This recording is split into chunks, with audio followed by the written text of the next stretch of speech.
पुराने ज़माने की रिवायत सफ़र की ख़ास चूरी जो आज भी हमारे घरों में बहुत शौक़ से बनाई और खाई जाती है। जब मोटे आटे में घी डाला जाता है तो उसकी खुशबू की बात ही अलग है। जो कच्चे मकानों की खुशबू वहाँ जलने वाली आग पे पकने वाली रोटियों की खुशबू की तरह महसूस होती है।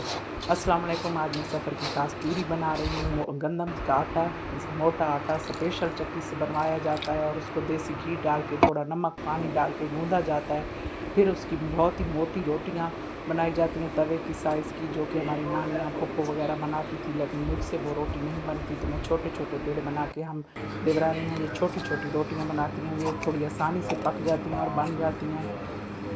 इनको पकने में भी टाइम लगता है। इनको जलने ना दें वरना इनकी बू अच्छी नहीं लगती, जायका अच्छा नहीं लगता।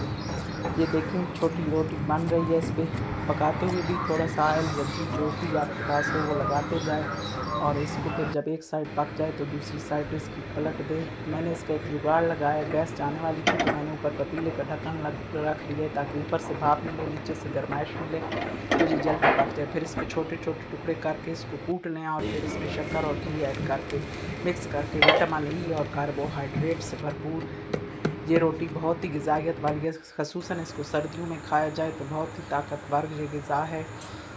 और इसको इसके साथ दूध पिया जाए, चाय पिया जाए, पानी इसके ऊपर ना पिया जाए। आपके घरों में क्या ये ख़ास पूरी बनती है? मेरे ख्याल में पाकिस्तान के हर इलाके में ये ख़ास पूरी बनाई जाती है। हम मज़हबी मुनासबत से नहीं बनाते, बस शौक़ के लिए बनाते हैं।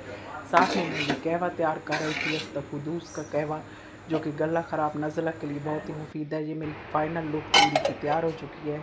देखें और एंजॉय करें।